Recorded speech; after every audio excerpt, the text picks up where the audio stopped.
Ayaw na naman bumukas ng motor ko. Baka siguro oras na para palitan na natin to ng langis, diba?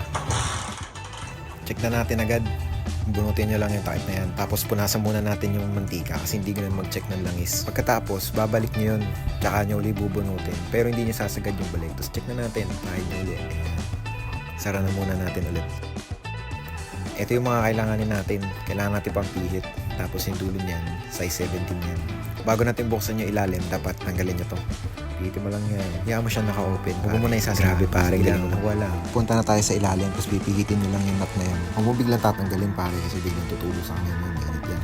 Tignan mo yung kalokohan ginawa ko dito. Kunyari hindi napasok sa tanga. Tumutulo na yung langis pare. Bilisan mo kasi marami tutulo yan.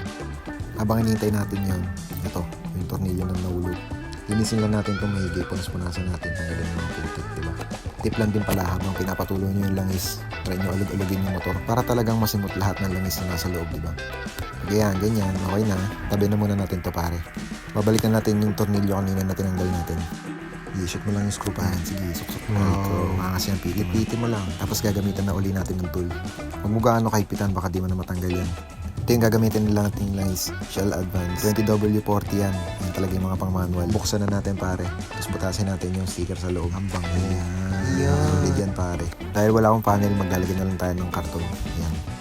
Tapos buhos na natin yan. Dahan-dahan lang kasi baka matapon yan katulad ng ginawa ko dito. Huwag nyo gagayahin yan. Hintayin nyo na matapos buhusan yan pare. Like and subscribe naman kayo dyan.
Pagpatapos na kayo dyan pare, pwede natin tanggalin to. Tapos saksak na uli natin yung takip. Sarado lang natin. Lubong galing naman pare. Wow. Tapos testingin na natin kung okay na. Tadyakan na natin pare. Sumindi na. Siyempre tuwing matapos na yan, pwede natin to i-test ride pare. Pero nasakyan na natin to. Pusa pa sa gilid oh. Pogi ni Idol oh. Ayan, naalis na.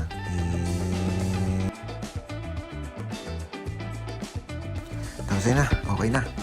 Nakapagpalit ka na langis ng motor mo, sana nakatulong. Bye-bye.